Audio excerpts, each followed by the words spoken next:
لوگ یہ کہتے ہیں کہ نبی نے کشتی کے اترنے کی دعا کی، وہ قبول ہو گئی، بیٹے کے لیے کہا تو اس بات کو قبول نہیں کیا گیا۔ تو تم یہ نہ کہو کہ نبی کی ہر دعا قبول ہوتی ہے، بلکہ یہ کہو کہ نبی کی دعا رد بھی کر دی جاتی ہے، یعنی لوٹا بھی دی جاتی ہے۔ تو یہ نہیں کہنا چاہیے کہ ہر دعا نبی کی قبول ہوگی۔ تو میں اس کے بارے میں آپ کا ذہن صاف کر دوں۔ جو لوگ 2-3 جمعوں سے یہ تفسیر سن رہے ہیں، انہوں نے یہ سنا ہوگا کہ اللہ تعالی نے خود فرما دیا وَلَا تُخَاطِبْنِي فِي الَّذِينَ ظَلَمُوا إِنَّهُمْ مُغْرَقُونَ، ان ظالموں کے بارے میں مجھ سے بات نہ کرنا، یہ ضرور ڈبوئے جائیں گے۔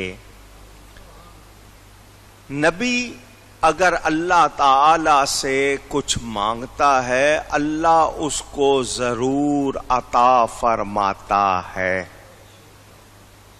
نبی کی تو بڑی شان ہے۔ ہم اللہ کے ہر پیارے کے بارے میں اللہ کا فرمان جانتے ہیں۔ اللہ خود فرماتا وَلَئِن سَأَلَنِي لَأُعْطِيَنَّهُ، میرا پیارا مجھ سے جو مانگتا ہے میں ضرور عطا کرتا ہوں۔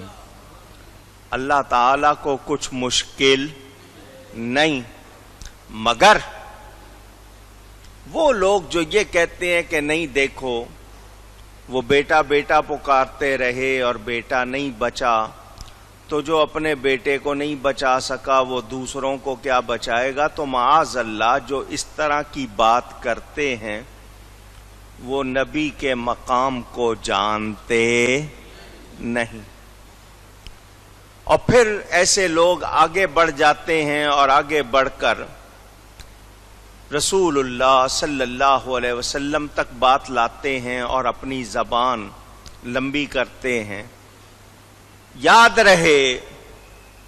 رہے پورا قرآن پڑھ لو، یہ بتاؤ نبی نے اللہ تعالی سے کچھ چاہا ہو اور اللہ تعالی نے واضح کیا ہو، اس کے بعد اس کی بات قبول نہ ہوئی ہو، ایسا ثبوت دو۔ 2 باتوں میں یہ لوگ جو کچھ کہتے ہیں میں اس کا جواب دے دوں۔ حضرت ابراہیم علیہ السلام، ان کا چچا آزر، بار بار کہہ رہا ہوں آزر ان کا سگا باپ نہیں تھا، والد نہیں تھا، چچا تھا۔ اللہ تعالی سے حضرت ابراہیم علیہ السلام نے اپنے اس چچا کے لیے جب بات کرنی چاہی، جب بات اونچی، فلما تبین لہ، قرآن کے الفاظ اللہ فرماتا ہے ہم نے ان پر واضح کر دیا حضرت ابراہیم علیہ السلام پر کہ یہ اپنا نہیں ہے، یہ اپنا نہیں ہے۔ چنانچہ حضرت ابراہیم علیہ السلام کے والدین کے لیے دوسرے مقام پر دعا موجود، ربنا اغفر لی ولوالدی۔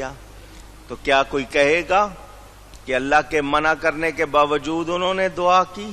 نہیں، یہ یہاں دعا اس لیے بھی ضروری تھی کہ پتہ چل جائے کہ آزر ان کا والد نہیں ہے۔ ایک بات تو یہ واضح ہو گئی۔ دوسری بات کہ اللہ تعالی نے پہلے ہی ان پر واضح کر دیا تو انہوں نے وہ دعا نہیں کی۔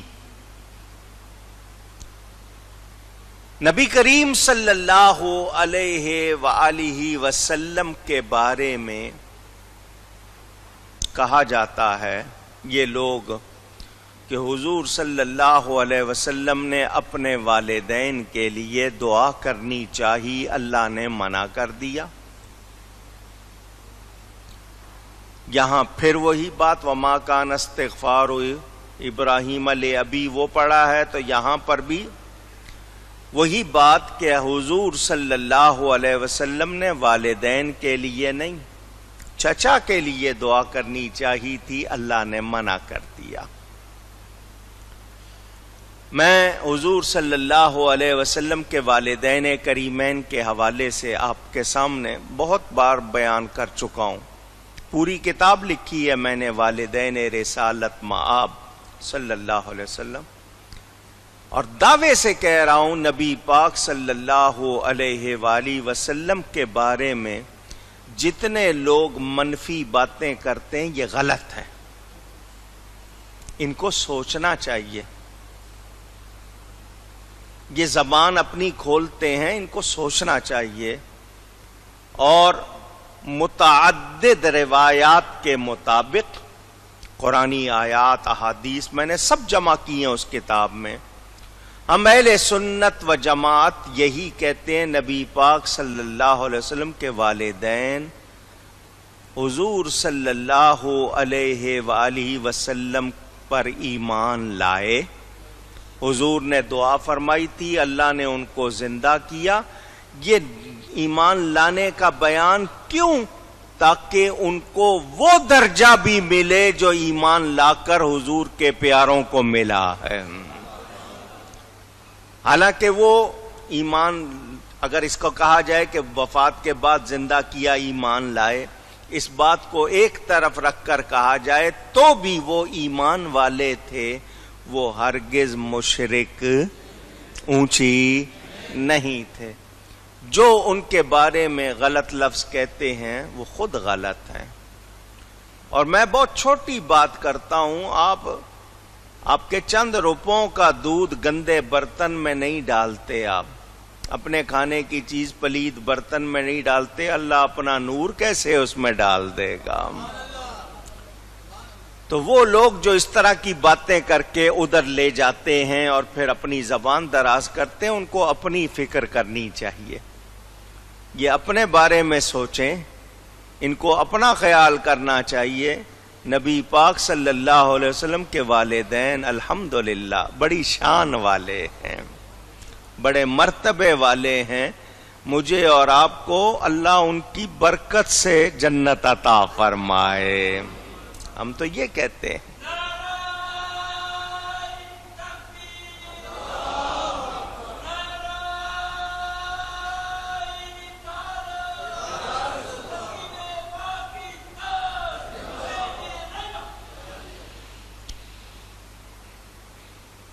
کسی مشرک کے لیے دعا نہیں کی جا سکتی،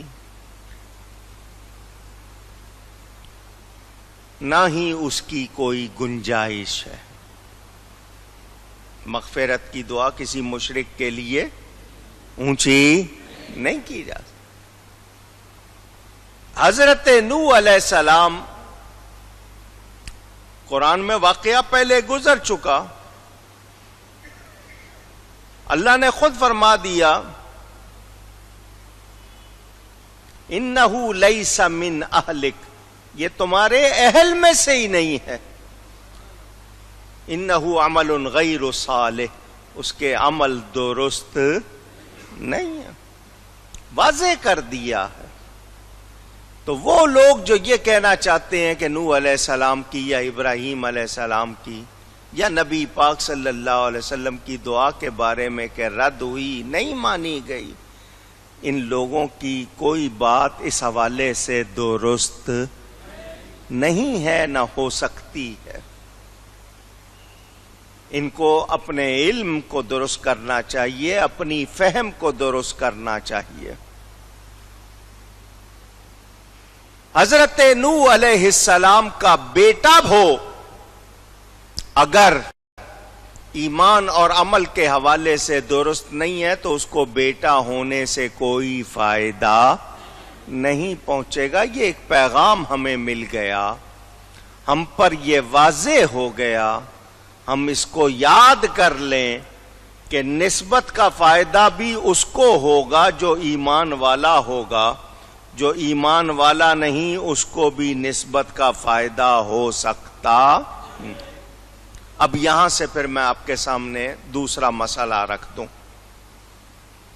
وہی لوگ جو نوح علیہ السلام، حضرت ابراہیم علیہ السلام اور ہمارے پیارے نبی پاک صلی اللہ علیہ وسلم کے بارے میں زبان دراز کرتے ہیں، یعنی زبان اپنی کھولتے ہیں، لمبی کرتے ہیں،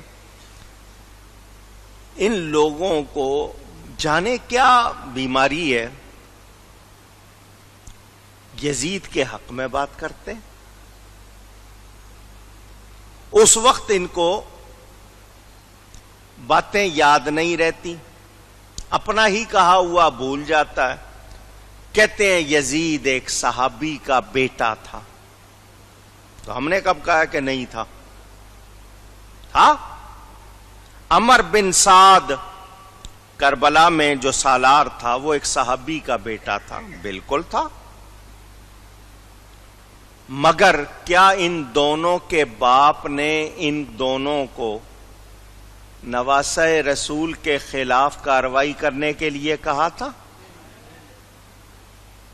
گستاخی بے ادبی کرنے کو کہا تھا؟ نہیں۔ تو بیٹا باپ کے طریقے پر، صحیح طریقے پر نہ رہے اور غلطی کرے تو اس کا الزام باپ پر آئے گا؟ پوچھ رہا ہوں، نہیں۔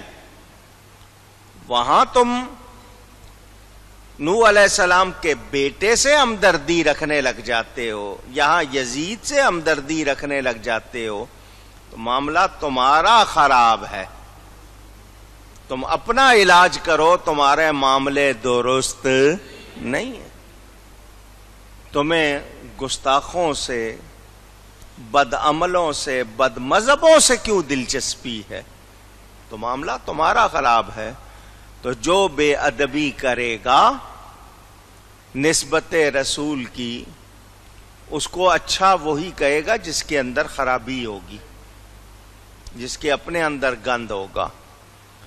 عمر بن سعد نے یا یزید پلید نے نسبت رسول کا خیال نہیں کیا، تو بولو ان کو کوئی اچھائی ملی؟ دنیا و آخرت کی کوئی بھلائی ملی؟ نہیں۔ ہاں، جنہوں نے ادب کیا ہے وہ آج بھی بھلائی پا رہے ہیں، جو ان سے محبت رکھتے ہیں وہ آج بھی بھلائی پا رہے ہیں۔ ہم تو یہ جانتے ہیں جو آل رسول سے، نسبت رسول سے، نبی کے صحابہ اہل بیت سے پیار کرنے والا ہے، سچا ہے، کبھی دوزخ میں نہیں جائے گا انشاءاللہ۔ سمجھ آ رہی ہے نا بات؟ تو ذہن میں رکھیں۔ تو وہ جو اس بات کو کہتے ہیں اور نبی کے خلاف بات کرنا چاہتے ہیں، ان کا کوئی سر پیر نہیں ہے۔ ان کو نبی کی شان میں اگر شبہ ہے تو پھر وہ نبی کو سمجھتے ہی نہیں۔ یاد رکھنا، یہ بات میں نے مختصراً بیان کی۔ حضرت نوح علیہ السلام دعا کرتے ہیں، یا اللہ اس کو برکت والی جگہ اتار، ہمیں برکت والی جگہ اتار۔ کتنی برکت ہوئی، ساری اولاد آگے ان کی، اور پھر ساری دنیا میں طوفان آیا، وہ اور ان کے ساتھی محفوظ رہے۔ اللہ تعالی ان کو تمام نسل انسانی کی بقا کا سبب بناتا ہے۔ کیا یہ برکت نظر نہیں آ رہی؟ اور میں آپ کو یہ بھی بتا چکا ہوں کہ یہ اصل میں برکت تھی نور محمدی صلی اللہ علیہ وآلہ وسلم کی، کیونکہ وہ ان کی پشت میں موجود تھا۔ تو ہمیں اس کو بھی یاد رکھنا چاہیے۔